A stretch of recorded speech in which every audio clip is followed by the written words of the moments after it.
बिना सुख नाही रे, है? हरि भजन बिना सुख नाही। भजन क्या कह रहा है कि हरि भजन बिना सुख नहीं। नहीं। कोई व्यक्ति ऐसा बैठा है जो दुख चाहता हो, कोई दुख चाहता है तो हमको बता देना भाई।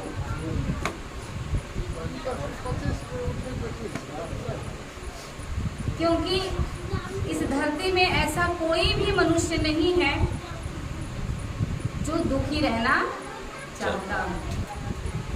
हर मनुष्य क्या चाहते हैं? सुखी रहा। सुख चाहते हैं, शांति चाहते हैं। तो हमारे महापुरुष क्या करते हैं कि हरि भजन बिना सुख नहीं रे।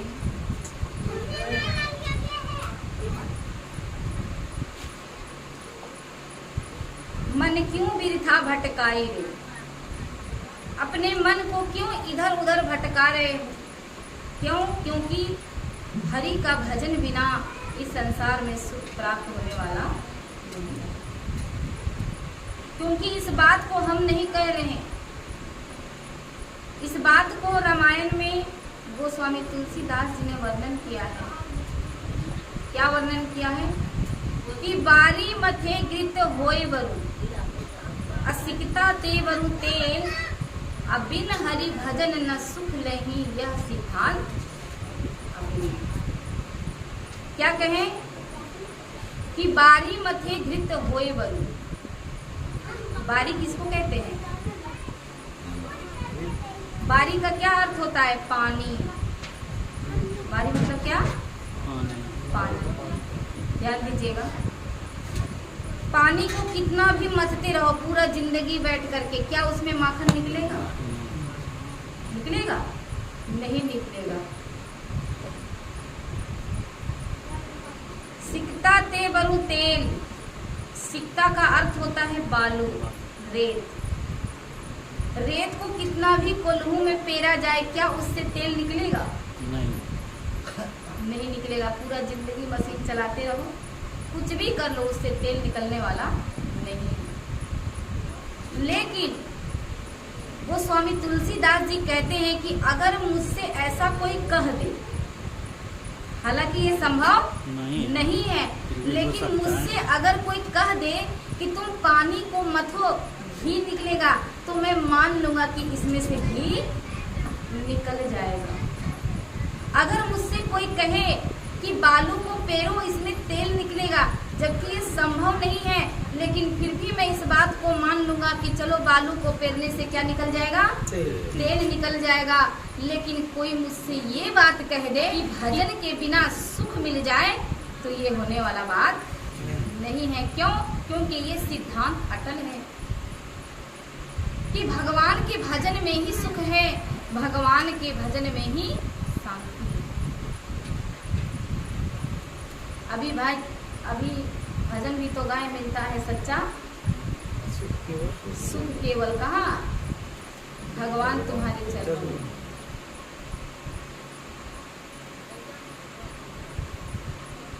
अब रही बात हरि भजन, भजन के बिना सुख नहीं मिलेगा। कुछ भी कर लीजिए, कोई भी उपाय कर लीजिए, पर भजन तो आपको करना ही पड़ेगा, क्योंकि भजन के बिना सुख नहीं मिल सकता है मेरे भाई, कदाचित नहीं मिल सकता। लेकिन अब प्रश्न ये उठता है कि भजन है क्या? आप लोग भजन किसको करते हैं?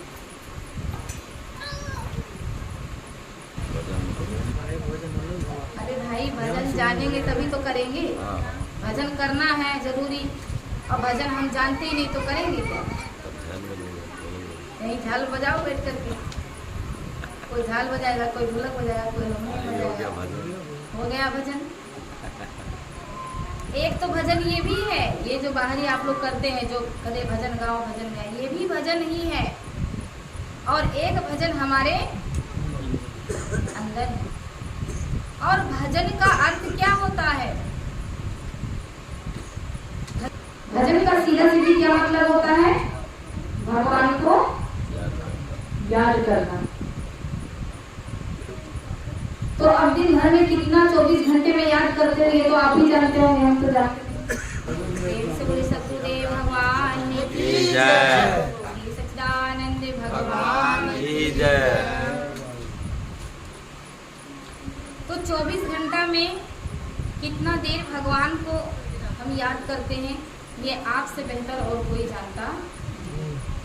क्योंकि देखिए, जितना अच्छा से हम आपको नहीं जानते हैं, उतना अच्छा से आप अपने आप को जानते होंगे, नहीं जानते हैं? प्रत्येक मनुष्य अपने आप को जानता है कि वो क्या है। कोई अगर चोर है तो क्या उसको पता नहीं है कि वो चोर है? कोई डकैत है तो उस इंसान को पता है कि मैं डकैत हूँ। हर किसी को पता है अपने बारे में, इसलिए हम किसी को कह नहीं सकते कि क्या है नहीं। कौन कितना ध्यान करता है, कौन कितना जाप करता है, कौन कितना भगवान को याद करता है, हम कह सकते नहीं है।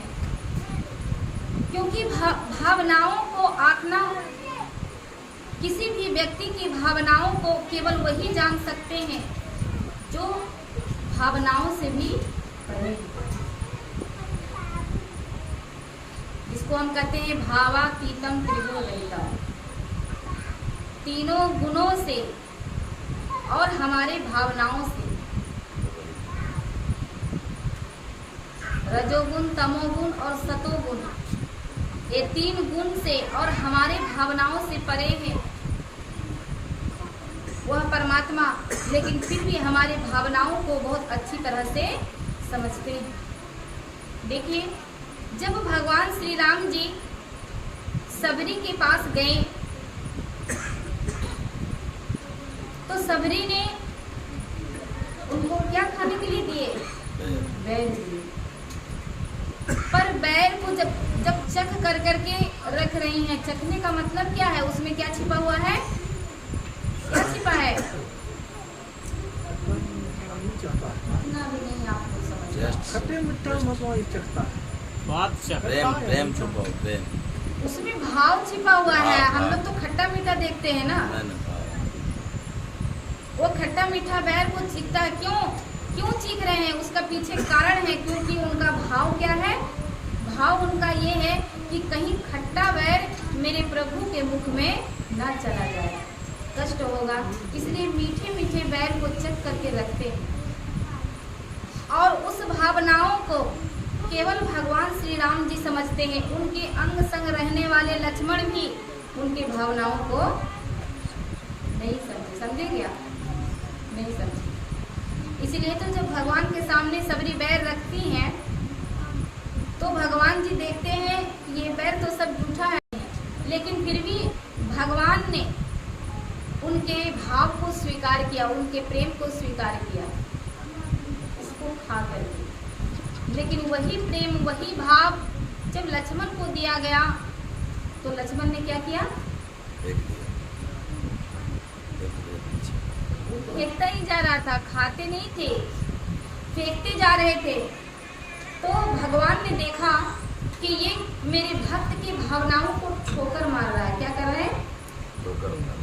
ठुकरा रहे हैं। इसलिए लक्ष्मण के जान पर बहुत भारी पड़ गया। वैसे इतिहास आता है कि वही जो बैर वो फेंक रहे थे, वही कहते संजीवनी बूटी बना। और जब लक्ष्मण को बाण लगा, जब लक्ष्मण मूर्छित होकर के गिर पड़े थे, तो वही भावना, वही बैर जब तक उनके मुख में नहीं गया तब तक उनका प्राण भी बचाना मुश्किल हो गया। क्यों? क्योंकि भक्त की भावनाओं को ठुकराए थे। और भगवान कहते जब तक उसको स्वीकार नहीं करोगे तब तक तुम्हारा जान बचाना भी मुश्किल हो जाएगा। तो इसीलिए कहते हैं किसी की भावनाओं को हम समझ नहीं सकते। वैसे अगर ये तार है बिजली वाला, इसमें करंट है कि नहीं, इसको टेस्ट करने के लिए क्या है?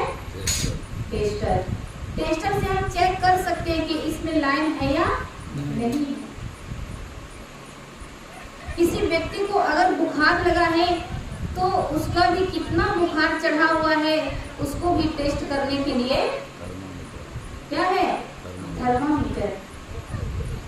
लेकिन किसी के व्यक्ति के भाव भरा है, इसका लिए कोई थर्मामीटर बना है नापने वाला नहीं मिला। आप नहीं नाप सकते, आप नहीं जान सकते उनकी भावनाओं को, लेकिन भगवान सब जानते हैं। वो नाप लेंगे आपकी पूरी गहराई को, कितना भी समुद्र गहरा होगा पूरे नाप लेंगे। इसलिए झूठे बेर खाए। और झूठे बेर क्यों खाए भगवान? वो भगवान श्री राम अपनी माँ कौशल्या का जूठा नहीं खाए। कहीं वर्णन आया है क्या रामायण में? कहीं भी दिखा दीजिए, क्या रामायण में कहीं भी ये लिखा हुआ है कि भगवान श्री राम ने अपनी माँ कौशल्या का जूठा खाए हो, अपने पिता दशरथ के जूठा खाए हो? और यहाँ तक छोड़ दीजिए, ये तो माता पिता है, पत्नी का जूठा भी नहीं खाए और छोटे भाई का भी नहीं। आजकल तो पत्नी वाला सिस्टम है, आप लोग जानते हैं, साथ में खाते हैं खाना, नहीं खाते? हम लोग नहीं खाते। अब इधर हम नहीं जानते, लेकिन हम लोग तो घर घर जाते हैं तो देखते हैं कि कहते हैं कि हम लोग दोनों साथ ही खाना खाते हैं, एक ही थाली में। नहीं, यहाँ भी कुछ लोग खाते हैं, जैसे बहुत से लोग खाते हैं एक ही थाली में। तो पत्नी का भी जूठा अब तक नहीं खाए। सोचिए, पत्नी है उनकी, मालकिन है उनके, लेकिन उनकी जूठा नहीं खाए। लेकिन सबरी के जूठा खाने का क्या मतलब था, पता है किसी को? क्या है? प्रेम की वजह से हाँ, कहते हैं प्रबल प्रेम के पाले पड़कर प्रभु को नियम बदलते देखा, और अपना मान भले टल जाए और भक्त का मानना टलते देखा।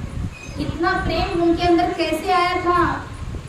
क्योंकि सबरी एक गुरु भक्त थी। क्या थी? वो जंगल में किसकी कुटिया में रहती थी? मतंग ऋषि।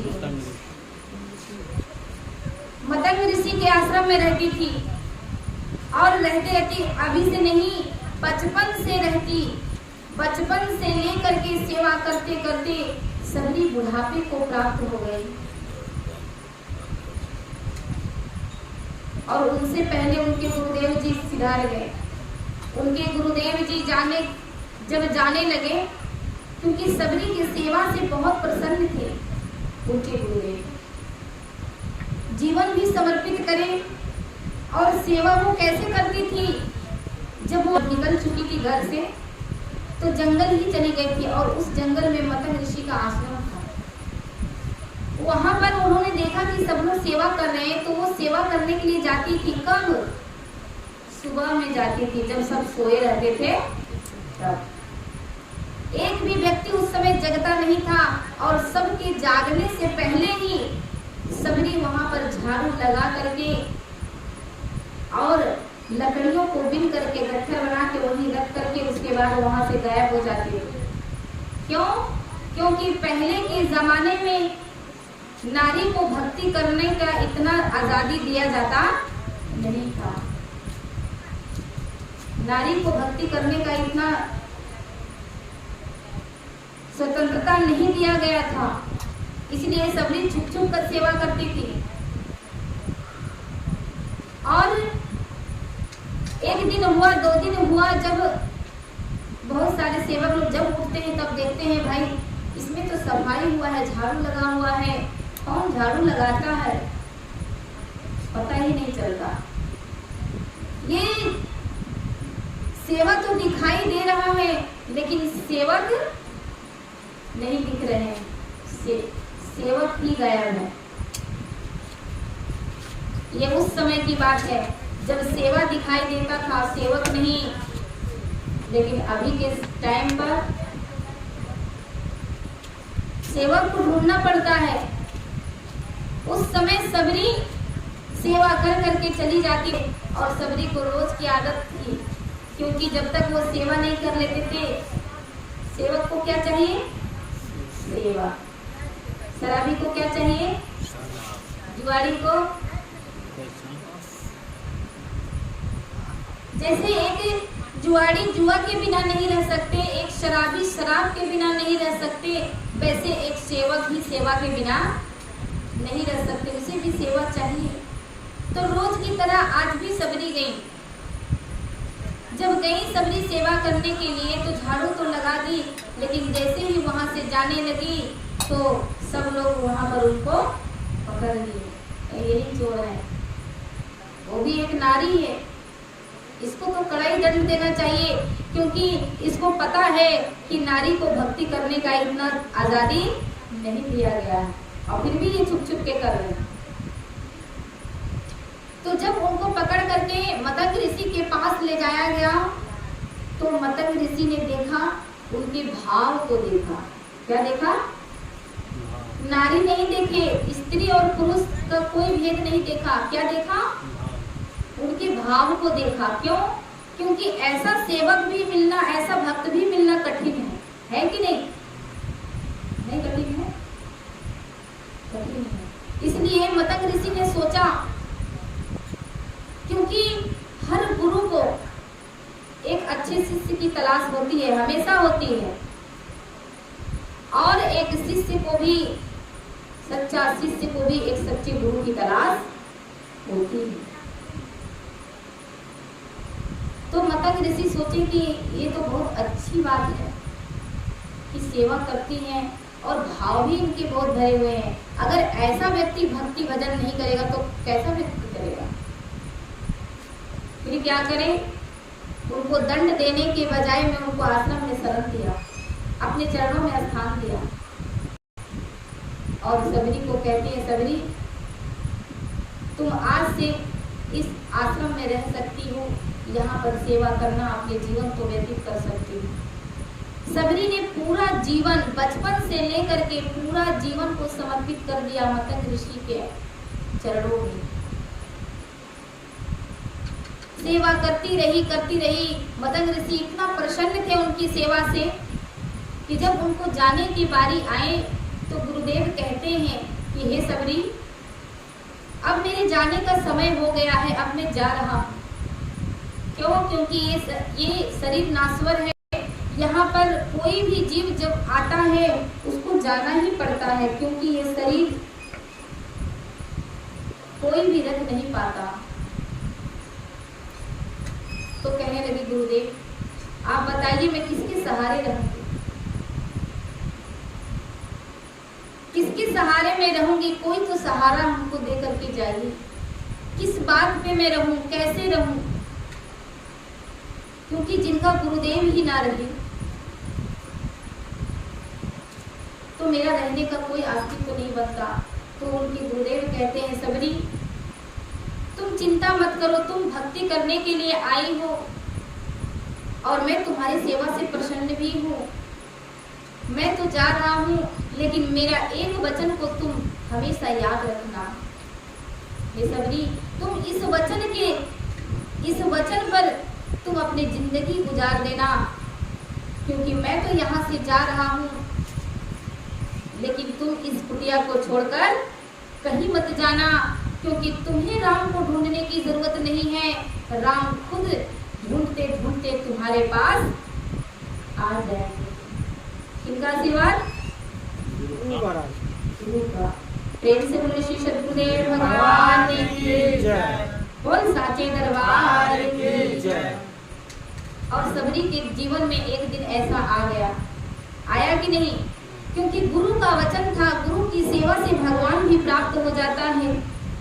अगर हम भगवान के पीछे भागेंगे तो न भगवान मिलेंगे न गुरु मिलेंगे, कोई नहीं मिलेगी, हमारा दुर्दशा पूरा बिगड़ जाएगा, कोई नहीं मिलेगा। और भगवान के पीछे हम भाग रहे हैं गुरु को छोड़ करके, तो भगवान भी प्रसन्न नहीं होते हैं, भगवान भी नाराज हो जाते हैं। क्यों? क्योंकि भगवान गीता में स्वयं कहते हैं, जो गुरु का भक्त होता है वो मेरा ही भक्त होता है, जो गुरु की सेवा करता है वो मेरा ही सेवा करता है, उनमें और मुझमें कोई अंतर नहीं है। प्रेम से सद्गुरुदेव भगवान की जय, बोल साचे दरबार की